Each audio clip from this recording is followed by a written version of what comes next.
Nishimiye kukwakira Papa Sava. Mbere yuko dukomeza ndashaka kubabwira ikintu kugira ngo tumuhe amashyi menshi cyane. Arimo arizihiza imyaka 30 muri aka kazi, mubihe amashyi menshi cyane. Ni experience nziza. Papa Sava watangiye acting ufite imyaka ingahe? 16 nibwo watangiye ku acting cyane. Wari uri hano i Kigali? I Kigali ndi umwimukira, ariko iwacu ni hafi yaho. Ni hehe? Ni Mugambazi hano hirya Kiyanza. Ubwo ni muri Rulindo. Ni muri Rulindo. Iyo hano babaga hari stade Nyamirambo. Iyo babaga bacanye amatara twariraga hanze. Aho hari ikibazo nabajije Karutaraza. Ni izihe ndirimbo wumva gukira umwana? Urukerereza.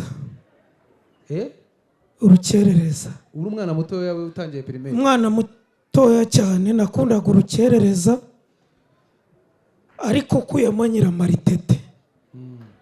Nyiramaritete yo yazagamo igitaramo cyabaga gipfuye. Iyo ni iyihe? Sano harimo abana. Nyiramaritete bamukwataka. Ntago yizi. Nta mwana wigeze akunda iyo ndirimbo. Yari iteye ubwoba cyane. Amafaranga wahembwe bwa mbere nimba atari ibanga muri acting yarangaye? 2. Bwa mbere wahembwe inote ya 2? Bamaye Laruse ni amafaranga 2,000. Laruse ni dictionnaire. Urumva ngiye kwiga hanze ntago mba mbizi. Sibyo? Nukuvuga ngo inote ya 2 n'amafaranga ya mbere wakoreye? Ari tukiga twigeze kugira umwarimu akatwigisha ubumenyi bw'isi ariko bujyanye n'ubucuruzi, geography economique. Naza kubaza ati ariko umutobe ugura ngahe?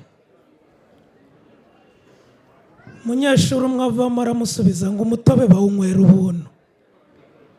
Ati byashoboka ariko ntago bivuze ko ubu ufite ubwenge. Kuba utazi Laruse kubera ko wize hanze nabyo ntago byagaragaza ko uzi ubwenge burya. Nta kundi byagenda. Mu rugendo rwawe nk'umunyarwenya w'umuhanga, ese ubundi buriya urakina buriya ijambo gukina uraryemera? Ukina filime? Yego. Cyangwa ukora filime? Ari abayikora ngiye nkayikina. Nta gihe wigeze kugeramo kumva wabireka bitewe na situation? Muri filime nkakora iki kindi? Ndi kuvuga nyine hari igihe umuntu ajya urumva bwa mbere kiraka cya mbere ukoreye 2. Nakubwiye ngo i Kigali ntago ari iwacu. Nta sambu nari mfite munsi y'urugo rwaho nari ncumbitse.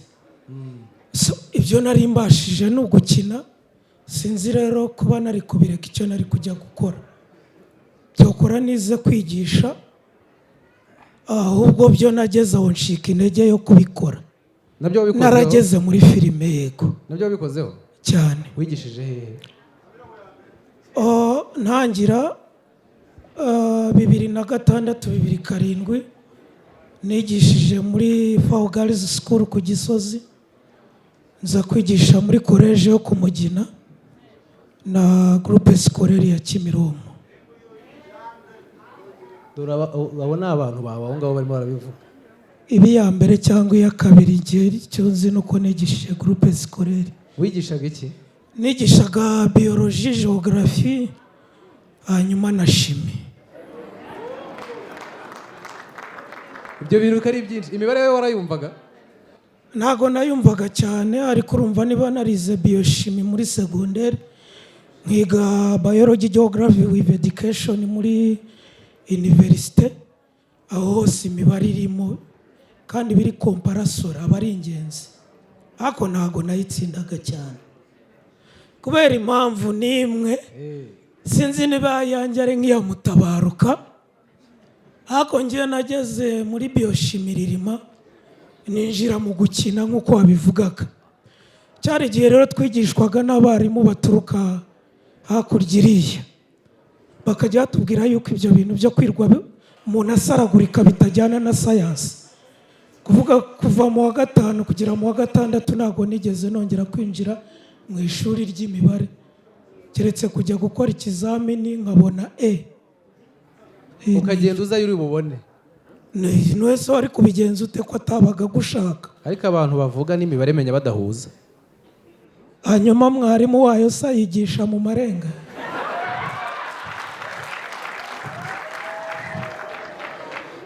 Impamvu nari mbivuze nuko mutabaruka imibare kandi nanjye yanjye ndayizi. Hano hari n'abandi bavuga babu imibare urayumva?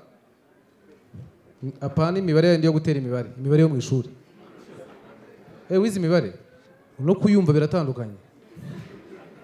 Hanyuma hari ikibazo nshaka kubaza, ubu ngubu industry ya cinema mu Rwanda wayisobanura gute?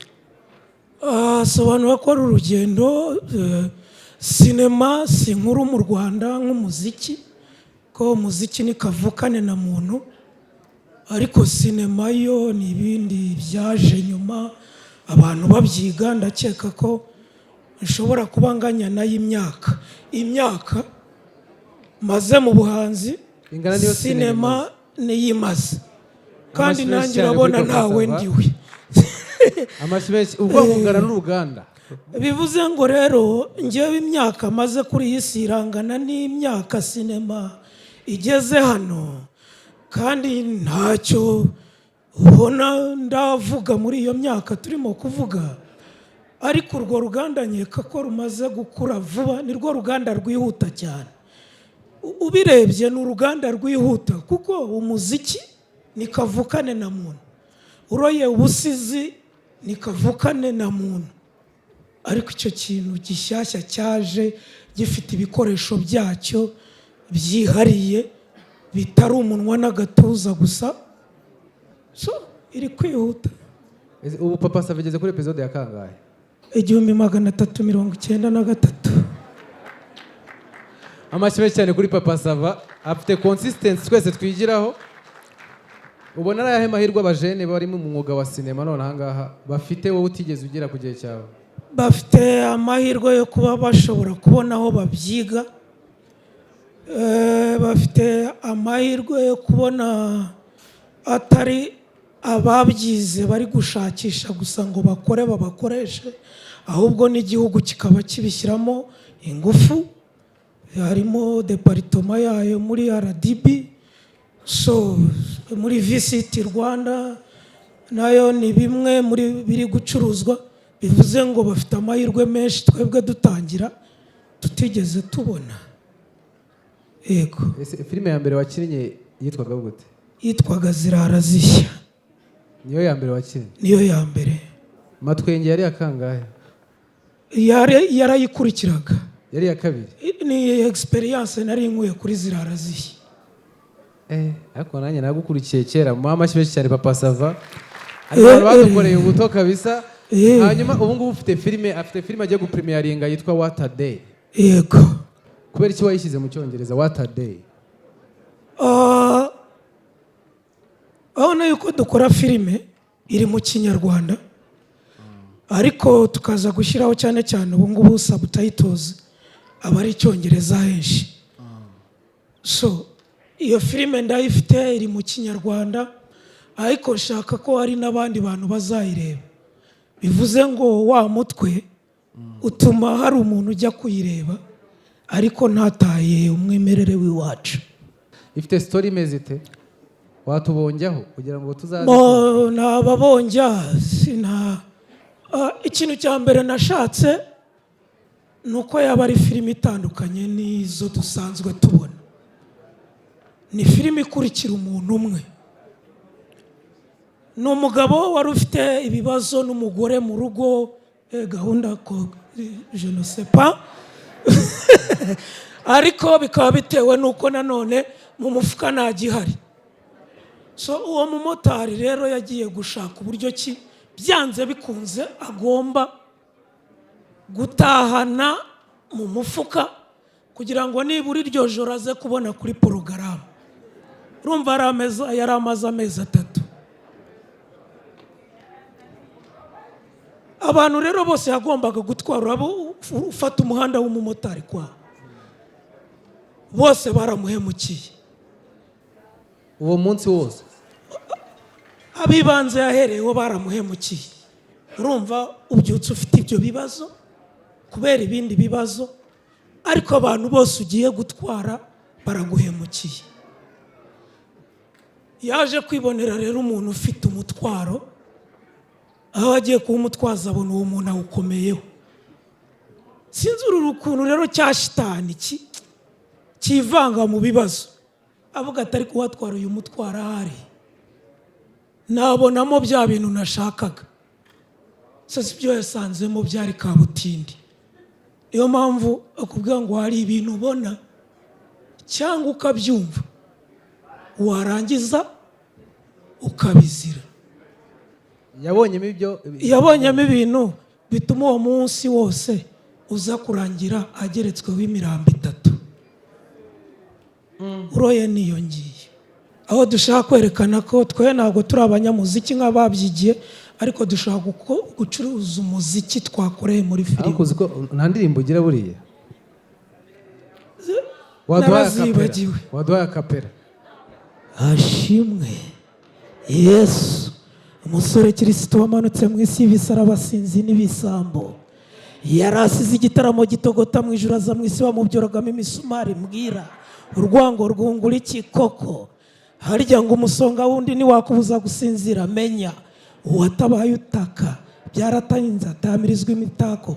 Nawe ibaze, iyi Imana iza kukurema ikakugira akabenzi, bamwe baba bakurya bishimye, abandi bakwita haramu. Iyi kugira ihene, mama wawe yajya guhamagara ugahebe bangome. Faites attention. Amasipesi cyane kuri Papa Sava, ladies and gentlemen. Ikibazo hariya tugire vuba straight. Papa Sava, ndi umufana wawe. Urakoze. Ibintu ukora hari ibibazo bibiri nagira ngo mwibaze. Ese Papa Sava, ni ibihe biryo ukunda kurya, kubera iki ubikunda? Icya kabiri, ni ibihe biryo wanga kurya, kubera iki ubyanga? Icya gatatu, udushyirire Imana mu rubanza. Murakoze. Ibiryo nkunda kurya ni ubugari n'isombe cyangwa umuceri n'isombe, kubera ko isombe iba irimo byose. Hanyuma ibyo nangaga nabyangaga kera, ubu byarahenze, ariko nabwo ntago mbirya. Ni ibijumba tu, ko nabiriye kenshi byokeje, yari bibisi, bihase, bigeretse, ngeraho ariko ubu bisigaye bizamo na biswi cyangwa ji. Ikindi warumbajije ni iki? Imana mu rubanza. Mana nyagasani, warampanze sinaguhanze, waramaye sinihaye, sinimereje iryinyo mu kanwa kanjye. Nta nubwo mbizi nayo mfite yuzuye, niba bavuga 32 cyangwa 38, inyinya yo nabonye warayigize nk'amazamu. Mana nyagasani, turakwemera twese, utagutinya uwo nguwo ni igikange. Ku mubyimba abandeba ntibambona, ariko ndashaka kuguhangara mu rubanza, aho utsindwa wemere. Ntuzane iby'igitugu ndahita ngukatira burundu, ufunganwe na ruharwa. Mana nyagasani, wagize utya mbo ku munara w'i Babeli ndi murazitandukanya, utavuga neza Icyongereza cyangwa Igifaransa, kurya ibyo biba bigoye. Accused God. Mana nyagasani, gutereta biratuvuna, umuntu akagira imyaka 50 atarabona umugore.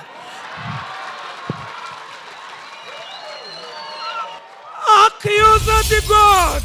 Accused God. Twatanze telefone, twaguza amabombo, ababishoboye baguza amamodoka, n'ubu ntibarabaha. Mana nyagasani, ibyo simbitindaho. Ndakubaza ikibazo kimwe, unsubize ubimbwire numva uko ngutwara.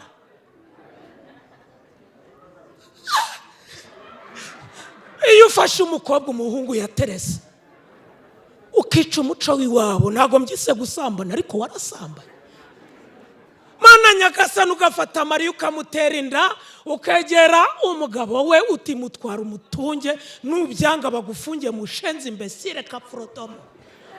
Ibyo ntacyo bitwaye nyagasani. Ndashaka kukubaza kugira bodyguard uwo yarabereye fiance.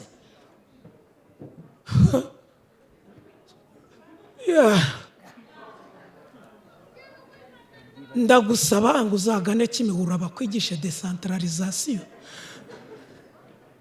Ngubwo ubutane n'abatunzi imitungo burifikase zuzuye inote bafite ibiturika ku matako cyangwa se amapete ku rutugu akagutwarira umukobwa arangiza ngo wowe mushenzi ndavuze ngo atahi wanjye. Akiyuza the god abakobwa bakunda kwambara mini. Iyo uremye umukobwa ukamuterekaho ubuntu bw'ubupfundikwa hanga wagira ngo ni intoryi batanditse mu isoko ukamubuza kwambara mini cyangwa mu kikopo. Akiyuza the god ugafata undi ukamutereka umukondo umeze nk'umuhunda cyangwa umunwa w'imbunda kuri iryo bondo. Abamwumva bakavuga ngo riraboroga. We ntabwo ugira isoni. Mu Rwanda bati icyaha gihorwa uwagikoze. Ngo bakubise inkoni imwe inkoni ebyiri ngo ntuzagere i Kanani harebere hariya. Umuntu udatekereza kandi ushaka kutwigisha ubupfura. Mose yazize iki? Akiyuza the god ndakurega ikindi cyaha. Ugaha umuntu ubwenge bamutabaruka barize biga seminari.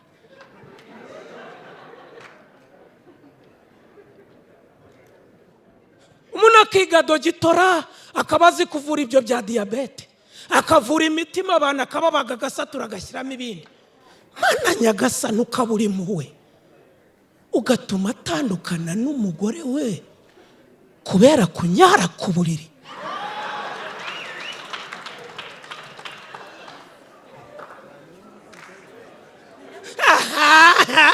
Mana nyagasani ni we wampanze amagambo mvuga n'ahandi mfite nyavoma. Niwe wabimpaye ujye wemera nkunenge. Nanga ibintu byawe byitera shose. Bibiliya nzima yahumetswe n'Imana ngo abantu bagende barya amabya. Amashyi cyane kuri Papa Sava, ladies and gentlemen. Iyi televiziyo ifite mu kabari kawe cyangwa muri resitora yawe cyangwa muri hoteli, iyi ngiyi ni ikurura abakiriya. Ngwino rero muri Kigali City Tower umuryango nomero 18 muri ground floor muri Samsung 250 hari televiziyo umva guhera kuri puse yo hasi kuzamura 3 2 kugenda ukagira kuri 85 zose turazifite ku giciro cyiza cyane. Karibu wowe niba ugiye gukora ubukwe ubu kuri bigiye gukora ubukwe ugiye kubwira ngo kaga televiziyo we na madamu zamumeze nk'abari guhengereza gutya niko karuje kuri televiziyo nziza iyi ngiyi. Reka nyibise kwanzu irebe neza.